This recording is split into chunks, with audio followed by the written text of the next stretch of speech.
Sir हमारा एक बात है, ये हम्म। हमारा 12 प्रोडक्ट हम खरीद करने का वो हम वो इसका हिसाब वो कैसा है, वो तो ऐसा मैंने अभी तक सुना नहीं।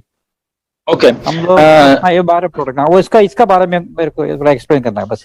जी ऐसे है कि हमारे पैकेजेस आएंगे अलग अलग। ओके, उनमें ये सारे प्रोडक्ट्स होंगे। ओके, हाँ 12 या 13 या 14 15 आई डोंट नो कितने प्रोडक्ट्स हैं वो, बट अच्छा। वो अलग ओके अलग ओके अलग अलग अलग पैकेजेस में आएंगे। कुछ स्मॉल ओके। पैकेजेस होंगे, कुछ बड़े वाले होंगे, तो उनकी हाँ वैल्यू जो पैकेज की है वो भी अलग अलग होगी। ओके, तो अकॉर्डिंग टू हर एक फाउंडर का जो फाइनेंशियल उनका एक वो है, उसके अकॉर्डिंग टू वो लोग बाय कर सकते हैं। ओके, तो अच्छा ओके। उसमें प्रोडक्ट मिलेंगे। किसी किसी पैकेज में 2 प्रोडक्ट हो सकते हैं, किसी में 5 हो सकते हैं, किसी में 3। अलग अलग पैकेजेस हैं ये, उसमें प्रोडक्ट मिलेंगे और उसका जो वैल्यू होगा उसके थ्रू आप परचेज कर पाओगे। हम 12 प्रोडक्ट तो खरीद करना जरूरी है कि जरूरी? नहीं नहीं नहीं, ऐसा कुछ नहीं है। पैकेजेस है, प्रोडक्ट का छोड़ो, प्रोडक्ट नहीं, पैकेज की बात करो। पैकेज का, ठीक है, हाँ ओके ओके। अलग अलग पैकेज की अलग अलग वैल्यू है, अलग अलग पैकेज का अलग अलग कमीशन स्ट्रक्चर है। ओके, ओके तो ये आपके ओके। ऊपर डिपेंड है कि आपने आपका क्या हाँ फाइनेंशियल गोल है, तो आप उसके हाँ हिसाब से कर वो सकते समझ गया वेरी वेरी हैं। थैंक्स यस, है। Madam madam thank also you, बहुत thanks. Thank you so thank you much. Very much. धन्यवाद सर मोस्ट जी, वेलकम। बहुत बहुत हाँ धन्यवाद। नेक्स्ट मैं ओके। बुलाना चाहती हूँ दौलीराम सिंह जी को। सर जी आपको अलाउ टू टॉक किया है, प्लीज आपका सवाल रखिए। नहीं तो मैं हाँ बैठ रहा हूँ तो उड़ा तो बहुत है कुछ। हेलो, हाँ बोलिए सर जी, आप दौलीराम जी आप मैं यहाँ पे मेरे सवाल कीजिए। मैं तो यहाँ पर मैं नमस्कार। मैं सर ये कहना चाहता हूँ कि जैसे कि अपना एक कस्टमर होगा, पैकेज बाय करेगा हमारे लिंक से, तो सर उसका रेवेन्यू हमेशा ये आवाज किसकी बैकग्राउंड में सर, दौलीराम उनको जी, म्यूट कर हाँ दीजिए। हाँ दौलीराम जी आप ऐसी जगह पे जाइए जहाँ पे शांति हो, आप ही का आवाज हमें सुनाई दे। आपके साथ बहुत पीछे से बहुत सारी आवाज आ रही है, तो प्लीज आपकी जगह चेंज कीजिए। हाँ प्लीज आपका सवाल रखिए। सर जैसे कि हम अपना लिंक से किसी को एक्टिव करेंगे, उसके लिए कस्टमर के लिए वो पैकेज बाय कर लेता है एक बार, तो उससे हमें ऑल टाइम इनकम आएगा, या मतलब जब वो पैकेज बाय करेगा उसके बाद जो नहीं आएगा? यस, एक बार उन्होंने पैकेज बाय कर लिया, ओके, यस, हर बार आएगा। हाँ। बट सुनिए ध्यान से। ओके, वहां पे एक ऑप्शन ये भी होगा आई थिंक कि उसको मैनुअली वो ऑन या ऑफ भी कर पाएगा। ओके, पैकेज को कि मुझे इस महीने करना है या नहीं करना है, या जो भी ऐसा कुछ है। ओके, अच्छा। कि इस महीने मुझे पैकेज की अगले महीने की जो पैकेज की कॉस्ट है वो मैंने देनी है नहीं देनी, तो ये भी उसके ऊपर डिपेंड करेगा। ओके, तो उसको अगले महीने पैसा और कमाना है नहीं कमाना, ये भी उसके ऊपर डिपेंड करेगा। तो ऐसा भी है, एक सिस्टम है। बट हाँ, एक बार जिसने कर लिया वो क्योंकि सिस्टम ऑटोमेटिक है, तो वो ऑटोमेटिकली चलता रहेगा। नहीं जैसे सर एक बार वो एक खरीद लेगा, पहली बार हमारी टीम ने किसी ने खरीद लिया, तो एक बार उसने बाय करने के बाद में उसको जब चलाएगा वो, तो उसको इनकम तो हमको आएगा ना कमीशन उसका? यस यस बिल्कुल।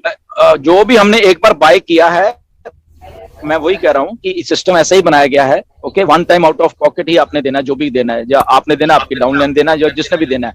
अब अगर वो ऑटो उसमें है, उसने ऑन किया हुआ ऑटो को, तो वो ऑटोमेटिकली रिन्यू होता रहेगा हर एक महीने, एंड उसकी इनकम आपको आते रहे। अब उसके पास ऑप्शन भी होगा, ओके, कि उसको ऑफ करना है या ऑन करना है, ये भी उसकी अपनी मर्जी है। ओके, वो मैं कह रहा हूँ। ठीक है sir, okay. Thank you ma'am, आपने मुझे बोलने का मौका दिया। मैं विनय कुमार, विश्वगुरु की धरती नालंदा बिहार से हूँ। पहले Dhillon sir, Neeraj डालवी sir, all LC member को सादर प्रणाम इकट्ठा। और सर मैंने एक सर भेजा था सर, एक मेरे जूनियर का डाउनलाइन जो हमारे फाउंडर्स हैं उनका एक आईडी है सर, वो पहले लॉगिन हुआ, अपग्रेड हुआ, कई मर्तबा ओपन हुआ, बट अभी कुछ महीनों से सर मैं काफी परेशान हो रहा हूँ। मैंने वो सपोर्ट को लिखा है, वो सपोर्ट को लिखने के बाद कोई रिस्पॉन्ड नहीं आया। कई क्वेश्चंस दिए, सबका रिस्पॉन्ड बहुत अच्छा वो सपोर्ट का आया, बट एक मेरी आईडी डाउनलाइन में है, उनकी कोई रिस्पॉन्ड नहीं आ रहा है सर। मैंने 3-4 बार सपोर्ट को लिखा, उनका एक्सेस कोड जो आता है सर वो नहीं आ रहा है। बट हमने बहुत परेशान होने के बाद फिर सर मैंने उनकी दूसरी आईडी लगवाई, उनके अंदर में उन्होंने 3 आईडी लगवाई, लेकिन आज तक सर वो सॉल्यूशन नहीं हुआ है कि किस कारण से वो आईडी अपग्रेड हुआ और आज ओटीपी नहीं आ रहा है सर, एक्सेस कोड जो 6 अंक का आता है सर, लॉगिन नहीं कर पा रहे हैं sir. Dhillon sir please sir. Yes, ऐसी कुछ आईडीज हैं जो इनको ऐसी वाली प्रॉब्लम आई हुई है, एंड बट मिस्टर एस ने भी कहा कि एंड ऑफ द डे सारा का सारा कुछ होने वाला है। वो लेके एक एक चीज को देख के चलेंगे, अगर कोई पुरानी रही है या नहीं रही है। आपने रिमाइंडर तो आई थिंक डाला ही है, मुझे मालूम है। मैंने भी फॉरवर्ड कर दी थी वो, no problem. Okay, but yes, जितने भी एक्सेस कोड नहीं आ रहे या जो है वो सारा कुछ करके आगे बढ़ा जाएगा। बट एक बार आप भी चेक कर लीजिए कि आपके कहीं वो स्पैम फोल्डर में तो नहीं जा रहा, उनकी ईमेल में जो एक्सेस कोड है वगैरह, वो भी चेक कर लीजिए।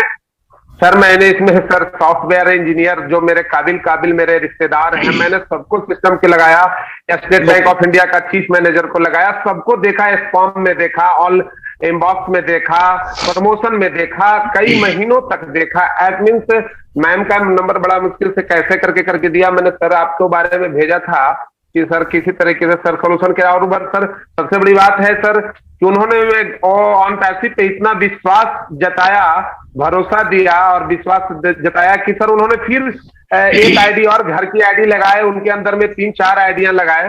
तो मेरा एक फर्ज बनता था, मैं काफी दिन से सर मैं था कि सर से बात हो, सर से एक बार बात हो, इसके प्रति कुछ सॉल्यूशन मिले या कुछ भरोसा मिले। बाकी सर कोई क्वेश्चन नहीं है। जी बस नहीं कोई बात नहीं, मैं बताता हूँ या बिल्कुल एक बार बताता हूँ मैं। कई बार ना क्या होता है, वो तो डेफिनेटली आपकी बात ठीक है कि आपने डाला है, मैंने भी भेजा है, हो जाएगा, वो एक बात है। Okay, at the end of the day उसको करवा लेंगे। जब भी अगर हम लॉन्चिंग के पास भी होंगे तो नहीं हुआ तो करवाएंगे, उसको जरूर करवाएंगे, नो प्रॉब्लम। ये तो एक बात है। सर मुझे सेकंड थिंग ये है कि कई बार ना कुछ चीजें हमें कई बार मालूम नहीं। मैं एग्जांपल देता हूँ, मेरी एक आईडी थी, ओके, उसको मैंने लॉगिन करा बट उसका एक्सेस कोड आ ही नहीं रहा था मुझे। ओके, 5-6 महीने सेम प्रॉब्लम, एक्सेस कोड आ नहीं रहा है। मैं इतना परेशान, आईडी खोल रहा हूँ, नहीं आ रही। बाद में अल्टीमेटली मुझे मालूम चला कि एक्चुअल उस जीमेल आईडी की जो स्टोरेज थी वो फुल हो चुकी थी सारी की सारी। ओके, और फिर मैंने एक दिन गया, जो स्टोरेज मैंने वो डिलीट किया, बहुत कुछ था उसमें, बहुत कुछ चीजें मैंने डिलीट की, उसकी स्पेस हुई तो मेरा लॉगिन आना शुरू हो गया, एक्सेस कोड उसमें। तो ये कई बार ऐसी चीजें हैं, कई बार कुछ ध्यान में ही नहीं आती चीज, ठीक है ना, जबकि हमें मालूम है सब कुछ कैसे करना है, बट स्टिल कई बार कुछ ध्यान में नहीं आता। तो मैंने वो सारी मेमोरी उसकी डिलीट की, उसकी स्पेस बनाई ईमेल में, एंड उसके बाद अल्टीमेटली वो आने लग गया। जबकि मैं भी सपोर्ट को लिख चुका था कि मेरा एक्सेस कोड नहीं आ रहा। उन्होंने चलो जवाब तो नहीं दिया था जैसे आप किया है, बट या मैंने फिर खुद ही देखा तो देखा कि उसकी एक्चुअली स्टोरेज फुल थी, तो ऐसा का सो समथिंग लाइक कई बार स्पैम फोल्डर भी। बट यस, आपने जैसे कहा कि यस सब लोगों ने चेक कर लिया, बट नेवर माइंड, इसको हो जाएगा, डोंट वरी। ओके, ये एक मिस्टर एस्ट को भी मालूम है, एक बार जो टिकट गई हुई है ना सारी की सारी जिसकी भी हैं, ओके, वो सब डेटाबेस में है और वो सब टिकटें हल हो जाएंगी, इतना मालूम है मुझे। ठीक है, okay sir, okay, thank you sir. मुझे